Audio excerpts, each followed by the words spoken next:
padre hoje ele pode às vezes pensar que o jovem está distante da igreja ou que ele não liga tanto para o que o padre fala, mas hoje o jovem ele busca não simplesmente cargos, seguir pessoas que têm cargos.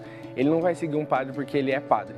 Ele vai seguir o padre que faça ações diferenciadas, que seja realmente a figura de Cristo no meio da sociedade. Então o jovem hoje em dia, numa empresa, por exemplo, ele não vai seguir o diretor só porque ele é diretor.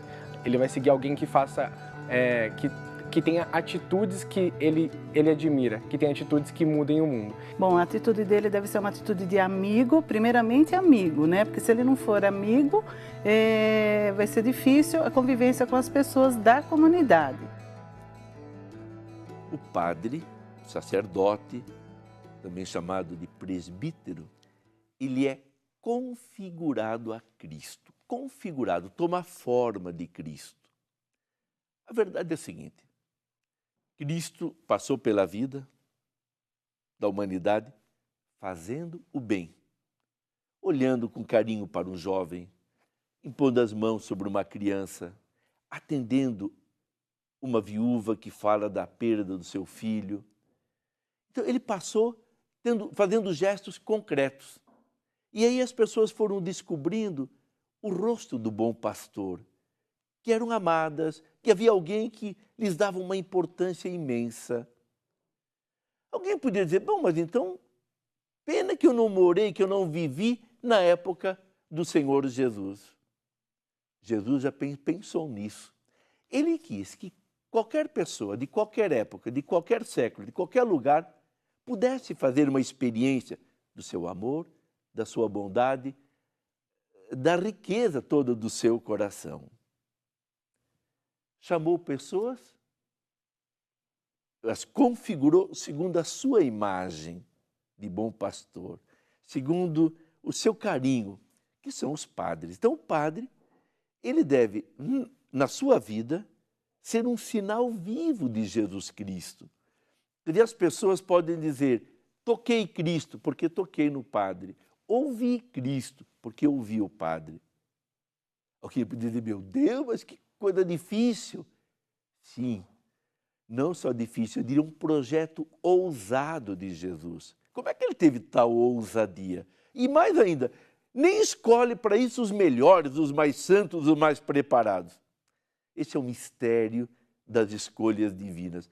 Assim como escolheu pescadores, quando podia ter escolhido doutores da lei, assim hoje nem sempre escolhe o melhor, mas quer transformar quem ele escolhe segundo a imagem do seu coração. Quer fazer de cada sacerdote um pastor, um bom pastor. Claro que para isso o sacerdote então vai ter que ter o seu olhar fixo em Jesus Cristo, o bom pastor.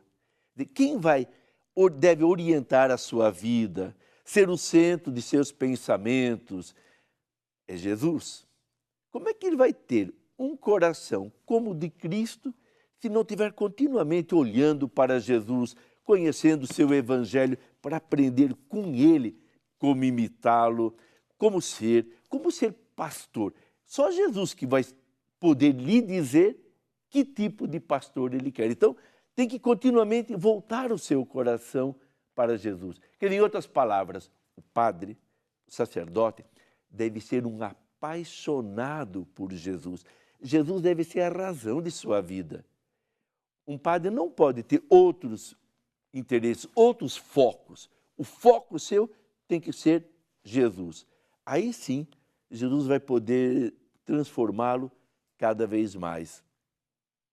Porque nunca falta a graça de Deus para uma pessoa ser aquilo que Deus deseja.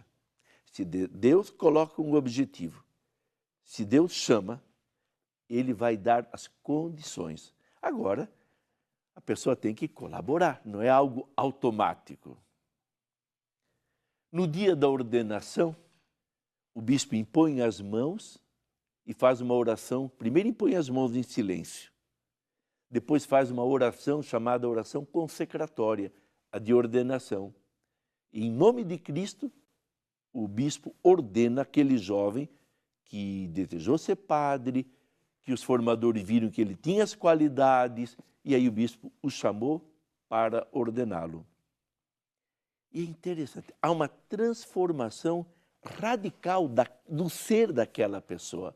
Se torna um outro Cristo, um continuador de Cristo, configurado a Jesus. Mas, por outro lado, continua o mesmo, com o mesmo tamanho, com a mesma idade, com as mesmas limitações, com os mesmos gostos.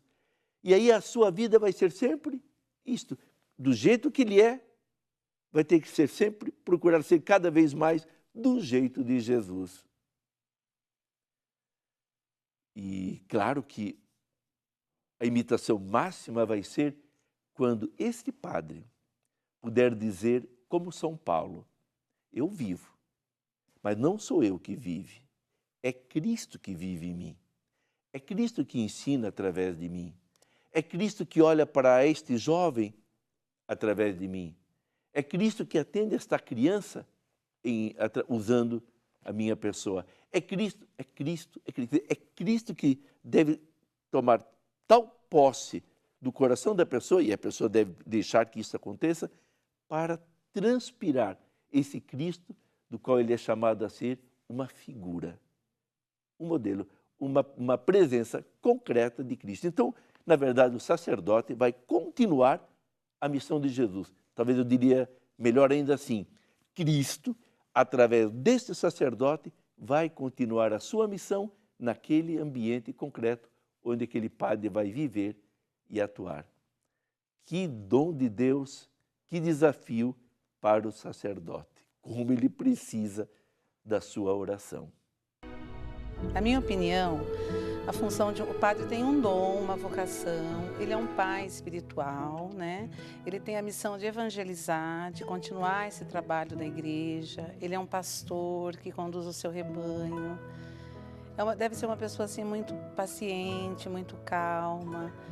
Ele tem o dom de consagrar a hóstia para nós, né? Nós precisamos da comunhão de Jesus e precisamos rezar muito pelos padres, eles precisam de muita oração. O sacerdote deve ser um outro representante de Cristo aqui na Terra, né?